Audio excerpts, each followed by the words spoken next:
Lakini ukitazama uhalisia wa mchezo huu, pengine zakawa unakuja kuleta testi sahihi ya ligi. Kwa nini?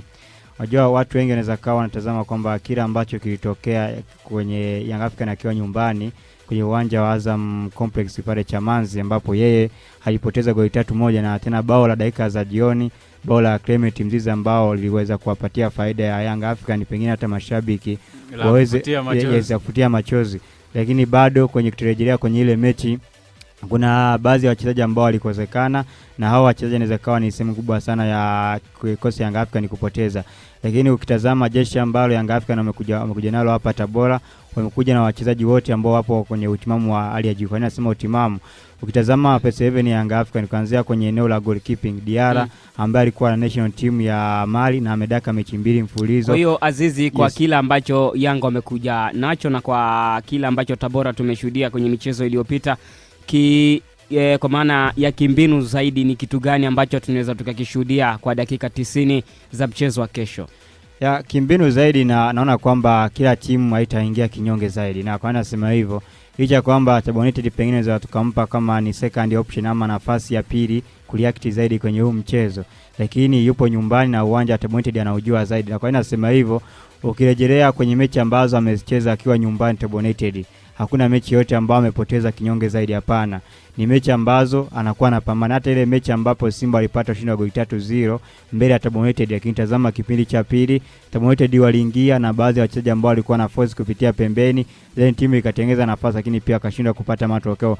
Kwa hiyo mimi kwa upande wangu kwenye mchezo wa kesho, kuanzia kwa Young Africans lakini pia kwa Tabora United, hakuna kocha yoyote kwa upande wa Tabora United lakini pia kwa upande wa Young Africans ambaye ataingia kinyonge, hapana. Kwa upande wa kocha wa Tabora United ambaye ni mgeni Mangombe, naye ataingia na PS11 yake ambaye anaamini kwamba Mangombe PS11 yake ambaye ataamini kwamba hii hapa itampa alama 3.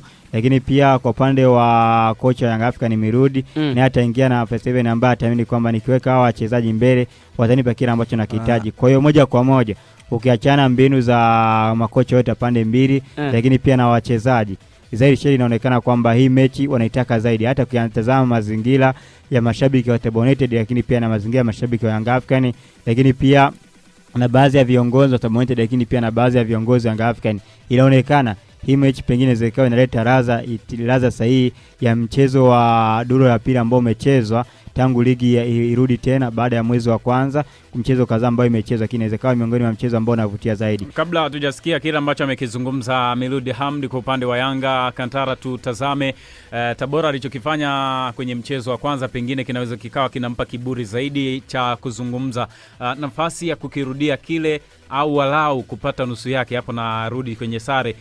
Hipo kwa kiasi gani? Kiasi naweza kusema asilimia 30 mpaka 35 ambacho anaweza kupata sare au kupata ushindi. Kwa nini nimesema hivyo? Tabora sijawakosea heshima kwa kuwa ni timu ambayo ni wenyeji wa wao mchezo, lakini Tabora alichokikosea ni ule muongoza njia wa mchezo wa kwanza ambaye alikuwa anaiongoza Tabora, sasa hivi hayupo. Alafu ukiangalia wachezaji mpaka sasa hivi, bila kuwakosea heshima, wachezaji wenyewe sasa hivi hawana yupo licha kwamba majukumu Mbonde alikuwa Mbonde hawana maelewa, lakini yule ambaye alikuwa alimpa yule mbinu za kwenda kushinda hiyo mechi ilikuwa ni Aniseti Makiadi. Lakini Aniseti kwa kuwa zile unajua kuna sheria zile, lakini si alimpa, si bado anaweza akawa anazikumbuka. Na Yanga sasa hivi imebadilika tofauti na mfumo ambao alikuwa anatumia kocha ambaye alikuwepo ambaye alikuwa Miguel Gamondi. Kwa hiyo kitu ambacho unakiangalia kwa Young Africans kwa sasa hivi ni timu ambayo imeshajipambanua kwa ule msuri ambao ilikuwa imeupitia hapo katikati, na pointi ambayo unaweza kuizungumza ukaelewa kwa watu au kwa mashabiki au kwa wanasoka ujumla. Yanga kwenye mchezo wa kwanza kulikuwepo na takriban key players 7 au wachezaji wa muhimu 7 ambao wakuwepo kwenye kikosi cha Yanga. Ukiangalia kwenye eneo la ulinzi kuwepo Dickson Job na Ibrahim Baka ambao ni defensive ambao ni walinzi wa kila siku kwa katika mechi za Young Africans, iwe klabu bingwa iwe hapa ligi au CRDB Federation Cup. Eneo la ambapo alilazimishwa kucheza Andambwila kumaliza mchezo. Kwa hiyo hapo inamaanisha kwamba hata kupoteza eneo pia la ulinzi kulikuwepo na pengo kubwa, lakini Halid Awuch akarudi kucheza namba 5 ambapo sio namba yake. Kwa hiyo lakini naye anaweza akaukosa mchezo. Lakini kuna Duke Abuya, kuna Mdathiri Yahya ambao wanaweza kucheza hizo tournament zote. Lakini kuna kitu kimoja ambacho tunaweza tukazungumzia, kitu ambacho mchezo utakuwa mgumu kimbinu. Wote ni makocha ambao hawajuani falsafa ya kocha wenzake. Kocha wa Tabora United Genesis pamoja na kocha wa Young Africans Himid Miludi, wote ni wageni, kwa hiyo wanafahamiana. Je, mbinu yako ni ipi? Genesis ni mchezo wake wa kwanza katika kucheza na Young Africans. Tutakuja kugusia ugeni na uchanga wa timu, wote ni wapya na wanakutana, hawafahamiani, hawana muda wa kupoteza, ndio kitu ambacho wamemaliza nacho kocha wa Yanga na bila shaka ukisikia neno kama hilo nafikiri wao wamekuja na jambo moja tu. Haijarishi wanasikia kile kinachozungumzwa nje ya uwanja au kile kilichotokea kwenye mchezo wa kwanza, bali wana focus na kinachokuja mbele. Na kitu ambacho kwa Himidi Miludi ambacho kinampa kiburi ni wale wanajeshi ambao wanawaamini wote wapo. Na kwa upande wa Tabora bado kuna wale wanajeshi ambao walishinda kwa hiyo mchezo uliopita pale Azam Complex. Miongoni wao hawapo. Kwa mfano Yakuba Sonyi hayupo, ambaye sasa hivi alikuwa anatengeneza ule muunganiko kati ya mshambuliaji na wale viungo namba 8 na namba 6. Na alitoa assist kwenye ule mchezo pia, alifunga nafikiri. Alitoa assist kwa Afro Chikola. Lakini kitu kingine sasa ambacho sasa hivi nakiona kwa Tabora ambacho hakipo ni yule namba 10 ambaye anawatengeneza kina Wanengo. Sasa hivi sijaona ile kama anaweza kushika na namba ya Yakuba Sonyi. Unaona mzungumzia Yakuba alifunga goli na akatoa assist pia. Ni miongoni wa watu ambao walihusika kwenye mchezo kwa asilimia kubwa. Na kitu sasa ambacho sasa hivi kwa Yakuba ambayo sasa hivi anakikosa kwa Tabora ambacho kinakosekana ni aina ya mtu ambaye wanampata kama Yakuba. Je, kwenye mchezo huo unacheza na Young Africans, huna namba 10 ambaye anakuja kuwasaidia namba 8. Wote hawapo. Unamzungumzia Helite Makambo katika mchezo ambao amepita, muda mwingine anatokea pembeni ambapo kuna Yanga unazungumzia wale mafullback.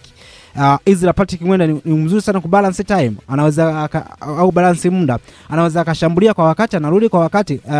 Shadrack Boka ni mtu ambaye anajua muda gani ambao anaweza nikarudi kwa ajili ya kusaidia mabeki. Kwa hiyo Yanga walishapambanua namna ya kucheza. Alafu kitu kingine kwa pande wa Tabora, eneo la ulinzi kumekuwa na makosa mengi sana ambayo yanajirudia mara kwa mara. Kevin Kingu ambaye ni kapteni pamoja na Andy Pikoko wamekuwa na makosa ambao ule kuruka kwa macho, endapo kuna mpira ya juu ambayo inachezwa waoni kama wanaruka, wanawapa wasiwasi wale washambuliaji wa timu husika, ili wawape namna tuseme pressure kwenye game yenyewe. Kwa hiyo kitu cha Tabora ambacho nataka wajikague zaidi ni namna ya kufika kwenye matendo halisia kwa wakati husika pekee. Ndio kitu ambacho kinaweza kikafadhili na kukimbia kwa dakika 90 zote kuliko kukimbia na mpira. Wakimbia kwenye nafasi za mpira. Young Africans ukimbia na mchezaji mmoja, wanao ubora wa kusema sisi tunaweza tukamaliza mchezaji mmoja kwa bato, iwe kwa aina yote vile.